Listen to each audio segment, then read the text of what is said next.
Dr. Elena Harper was wrapping up another long day at her private practice in New Haven when her phone buzzed on her desk. She considered ignoring it. It was already past 9 p.m., and she was exhausted, but something compelled her to answer. "Dr. Harper?" The voice on the other end was male, deep, and urgent. "Yes, this is Dr. Harper. How can I help you?" "This is Sheriff Marcus Reynolds from Brookhaven.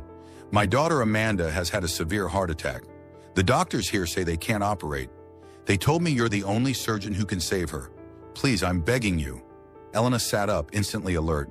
The desperation in his voice was palpable, and for a man in his position, a sheriff used to being in control of every situation, to plead like this, she knew it was serious. "Sheriff Reynolds," Elena said, her voice calm despite the urgency. "I need more details. What has the hospital done so far?" "They stabilized her, but she has a congenital heart defect, a septal defect, they called it. The lead doctor says she won't survive without surgery." His voice broke. "If you don't come, she'll die." "I'll leave immediately," Elena replied. "Send me all her medical records and the hospital address." Within minutes, Elena had packed her surgical tools and loaded her SUV. Flying wasn't an option. Brookhaven was a small, remote town, and there were no late-night flights or emergency transport services available. The drive would take about 4 hours, but it was the fastest way she could reach Amanda. As she sped down the quiet highway, Elena's thoughts raced. The medical records Sheriff Reynolds had sent revealed the complexity of Amanda's condition. A septal defect disrupted the normal flow of blood between the heart's chambers, causing dangerous arrhythmias. Without immediate intervention, the damage to her heart would be irreversible. Elena kept her focus on the road, but the weight of the responsibility ahead pressed down on her. Amanda was only 16, her whole life still ahead of her. Elena thought of Sheriff Reynolds' trembling voice on the phone.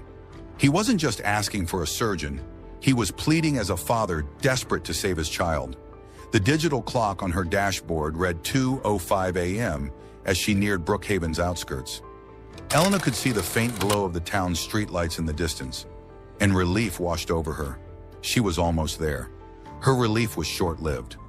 Red and blue lights flashed in her rearview mirror, accompanied by the piercing wail of a siren. Elena frowned and slowed her car, pulling over to the side of the road. She had been driving at the speed limit, careful not to attract attention. There was no reason for her to be stopped. 2 officers stepped out of the patrol car. One, a middle-aged man with a hard expression, approached her window while the other hung back, his hand resting on the holstered weapon at his hip. "License and registration," the first officer barked. Elena handed over her documents. "Officer, I don't believe I violated any traffic laws," she said evenly. "Where are you headed in such a hurry?"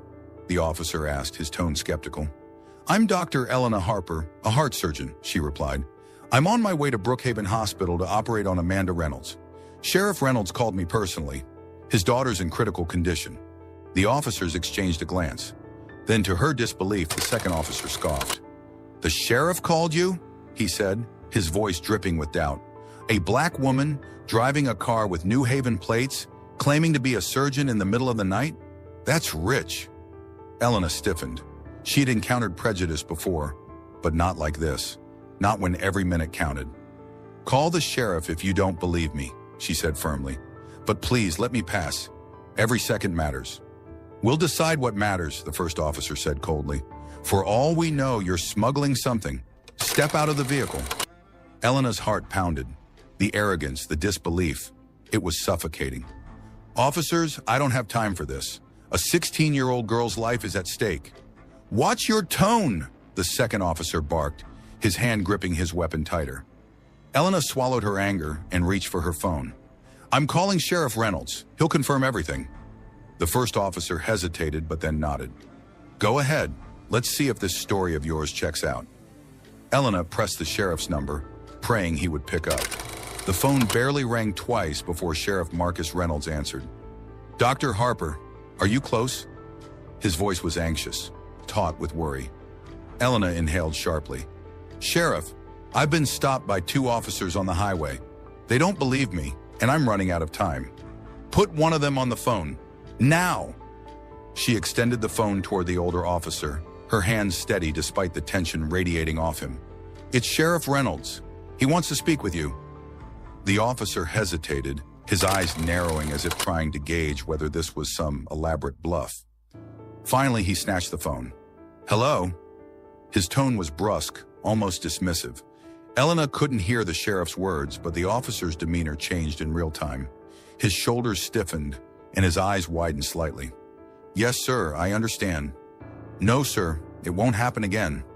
He shot a glance at Elena, this time tinged with unease. When the call ended, he handed the phone back to her, his earlier arrogance replaced by a begrudging respect. "You can go," he said stiffly. The younger officer, however, wasn't so quick to relent. "Are we just supposed to take her word for it?" he muttered, his tone still dripping with skepticism.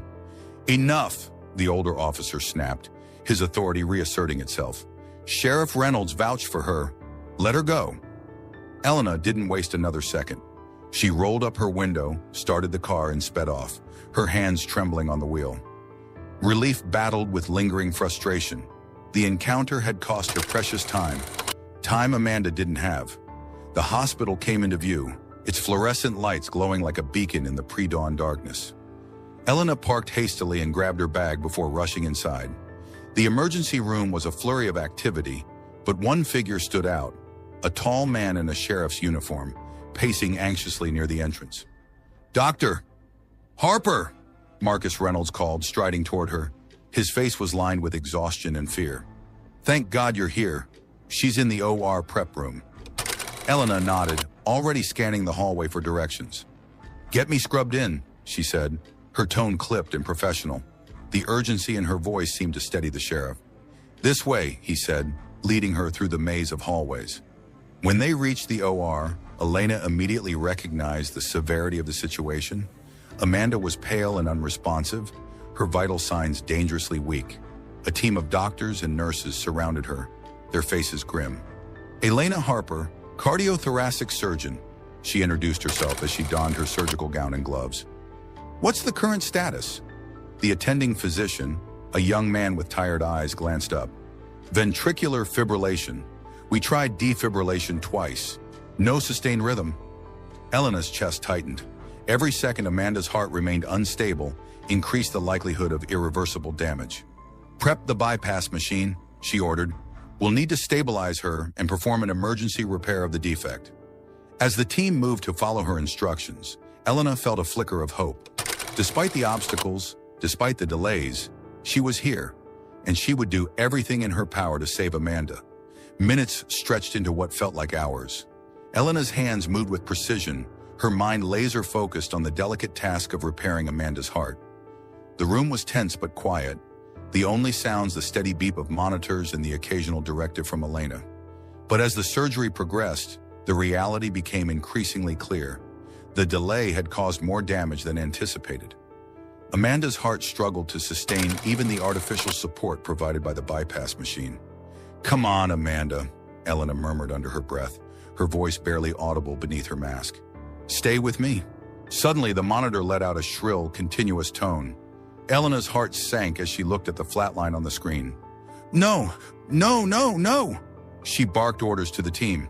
"Start compressions. Administer another dose of epinephrine. Charge the paddles to 200. The team worked furiously, but after several minutes, the attending physician gently placed a hand on her arm. "Dr. Harper," he said quietly, his voice heavy with resignation. Elena froze, staring at the motionless figure on the table. She felt the weight of every second she had lost on the road, every moment that could have made the difference. I need to call it," she said, her voice breaking. She checked the clock. Time of death, 4:07 a.m. Elena removed her gloves and gown, her steps heavy as she walked toward the waiting room. Sheriff Reynolds stood as soon as he saw her, his face a mixture of hope and dread. "She's gone," Elena said softly, her eyes filling with tears. "I'm so sorry." Reynolds staggered backward, his expression collapsing into grief. For a moment he said nothing, just buried his face in his hands. But when he finally looked up, his sorrow was laced with anger. "What happened? You should have been here in time." Elena swallowed hard. "I was stopped by 2 of your officers on the highway. They delayed me for nearly 20 minutes. Reynolds' face darkened, his grief boiling over into fury. "They did what?" She nodded, her voice steady despite the storm in her chest. I can't undo what's happened, but I'll help you hold them accountable. I have a camera in my car that recorded the entire encounter. Reynolds clenched his fists, his jaw tightening. This won't go unanswered. As he stormed out of the waiting room, Elena stood alone, the weight of the night crashing down on her. Sheriff Marcus Reynolds stormed into his office at the Brookhaven Police Department, his face a mask of barely contained rage. The grief of losing Amanda was still raw, cutting through him like a blade. But now it was joined by a burning need for justice. Two of his officers, men he had trusted to protect and serve, had not only disrespected Dr. Elena Harper, but had also contributed to the death of his daughter. Get me Officers Grant and Miller, he barked at his deputy. The younger man hesitated, startled by the sheriff's uncharacteristic tone. Sir, they're not on duty right now. Then call them. I want them here now. Within the hour, Officers Grant and Miller stood in front of Reynolds, their postures rigid, but their expressions uncertain. Grant, the senior of the two, tried to maintain his composure, while Miller shifted uneasily, his earlier bravado nowhere to be seen. Explain to me, Reynolds began, his voice icy, why you stopped Dr. Harper on the highway last night. Grant cleared his throat. Sheriff, we had reason to believe she was suspicious. Late night, out-of-town plates. We were just doing our job. Your job? Reynolds' voice rose, his anger barely restrained. Your job was to serve and protect, not harass someone on a baseless assumption. He slammed his fist on the desk, causing both officers to flinch. She claimed to be a surgeon, Miller interjected, his tone defensive. We couldn't just take her word for it. Did it occur to you to verify her story? Reynolds shot back. To pick up your radio and call me? Instead, you wasted 20 minutes. 20 minutes, that could have saved my daughter's life. The room fell silent, the weight of Reynolds' words sinking in. Grant looked down, while Miller's face turned pale. Doctor, Harper recorded the entire encounter, Reynolds continued, his voice low but filled with menace. I've reviewed the footage myself. Your behavior was unprofessional, prejudiced, and completely unacceptable. Effective immediately, you are both suspended without pay, pending an internal investigation. Hand over your badges and firearms. Sir, Grant started, but Reynolds cut him off with a glare that could melt steel. Now. Reluctantly, the two officers removed their badges and holsters, placing them on Reynolds' desk. As they left the office, Reynolds leaned back in his chair, exhaling a long, shaky breath. The weight of his decision hung over him, but he knew it was the right one. Later that day, Reynolds held a meeting with his senior staff and legal advisors. He wanted more than disciplinary action. He wanted accountability. We need to take this beyond an internal investigation, he said. I want the footage from Dr. Harper's car reviewed and preserved. Prepare a formal complaint and contact the press. I'm going public with this. The room buzzed with murmurs of agreement and hesitation. One of his lieutenants, a seasoned officer named Helen Carter, spoke up. Marcus, are you sure about this? Taking this public could cause a backlash, especially against the department. Reynolds met her gaze, his voice resolute. I've lost my daughter. I won't lose my integrity. If the public loses faith in us because we failed to hold our own accountable, then we've already failed as an institution. The room fell silent again, this time with a shared understanding. By the next morning, the story had broken. Local news outlets ran headlines about the sheriff's bold decision to suspend two officers for racial profiling and dereliction of duty. Dr. Harper's footage was released, sparking outrage across Brookhaven. Community members organized a vigil for Amanda that night, turning their grief into a call for change. Hundreds gathered outside the police station, holding candles and signs that read, Justice for Amanda and End Racial Profiling. Dr. Elena Harper stood among them, her presence both symbolic and deeply personal. When asked to speak, she hesitated at first, but the crowd's encouragement gave her the courage to step forward. I came to Brookhaven to save a life, she began, her voice steady despite the lump in her throat. But I was delayed, not by distance, not by traffic, but by prejudice. That delay cost Amanda Reynolds her life. This isn't just about me or Amanda, or even Sheriff Reynolds. This is about all of us. If we don't confront injustice, we let it thrive. We can And we must do better. Her words were met with applause and calls for reform. The next day, Sheriff Reynolds held a press conference, standing in front of the Brookhaven Police Department. His uniform was crisp, his face solemn, but his voice was strong. We, as law enforcement officers, are entrusted with the sacred duty of protecting all members of our community, regardless of race, gender, or background, he began. When we fail in that duty, we must hold ourselves accountable. The actions of Officers Grant and Miller were a betrayal of that trust, and they will face the consequences. This is not just about Amanda or Dr. Harper. It's about ensuring that such failures never happen again. Behind him, Dr. Harper watched, her heart heavy with grief, but also hope. Reynolds' words felt like a promise, not just to her, but to everyone. As the press conference ended, Reynolds approached Elena. "Thank you," he said quietly. "For what?" she asked, her voice filled with disbelief. "For reminding me what it means to fight for justice, even when it's hard." Elena nodded, her chest tightening with emotion. "And thank you for standing up. Amanda would be proud."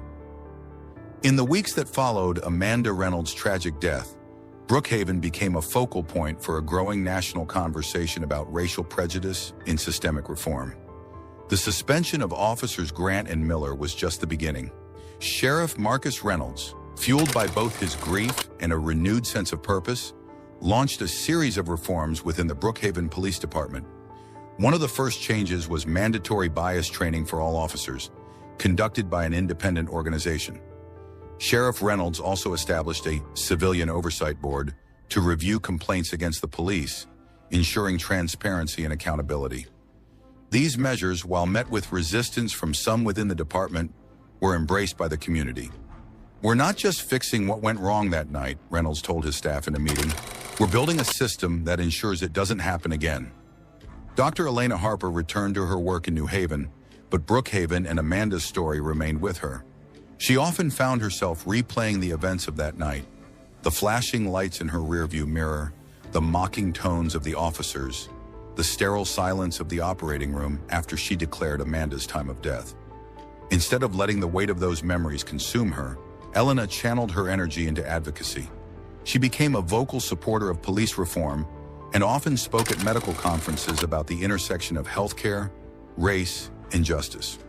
"I couldn't save Amanda," she said during one panel discussion, "but if her story can prevent another loss, then her legacy lives on." Elena also stayed in touch with Marcus Reynolds. Their shared grief and determination to create change forged an unexpected friendship. Through their conversations, she learned more about Amanda, a bright, compassionate girl who had dreamed of becoming a doctor. "She wanted to help people, like you do," Marcus said during one of their phone calls. His voice was heavy, but there was a trace of pride. Elena smiled softly. "Then I'll keep helping people for her too." As the months turned into a year, the changes in Brookhaven began to show. The police department's reforms were yielding results. Fewer complaints of misconduct, improved relationships with the community, and a renewed sense of trust.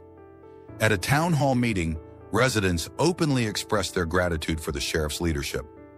One woman, a mother of 2 teenage sons, spoke through tears. "For the first time, I feel like my boys are seen and protected, not feared or targeted." "Thank you, Sheriff Reynolds." The sheriff, humbled by the community's support, made it clear that the fight wasn't over. "This is just the beginning," he said. "We have more work to do." The annual vigil for Amanda became a tradition in Brookhaven. It wasn't just a time to mourn her loss, but also to celebrate the change her memory had inspired. People lit candles and shared stories of how her legacy had touched their lives. Elena attended every year, standing quietly among the crowd, her presence a reminder of the night that had altered all their lives. On the 2nd anniversary of Amanda's death, Brookhaven unveiled a memorial bench in the park where she had loved to spend her afternoons. Inscribed on the bench was a simple message, "In memory of Amanda Reynolds, a heart that inspired change." Elena was invited to speak at the ceremony. As she stood before the gathered crowd, she looked out at their faces, diverse, united, and filled with hope. "Amanda's heart may have failed that night, but her spirit never did," Elena said, her voice steady but emotional.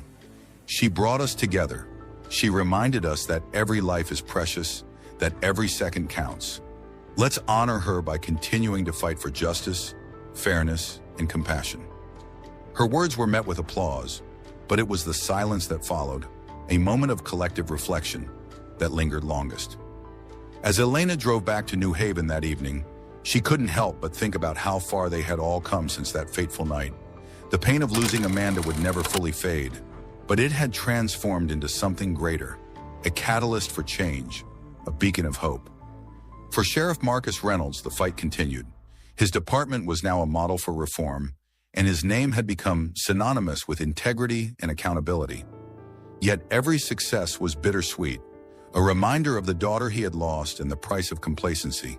For Dr. Elena Harper, the experience had deepened her resolve. She continued to save lives in the operating room while advocating for equity and justice outside of it. Her bond with Marcus remained a source of strength, a reminder that even in the face of tragedy, connection and compassion could prevail. Amanda's story had changed them all, and though her life was cut short, her impact would be felt for generations to come.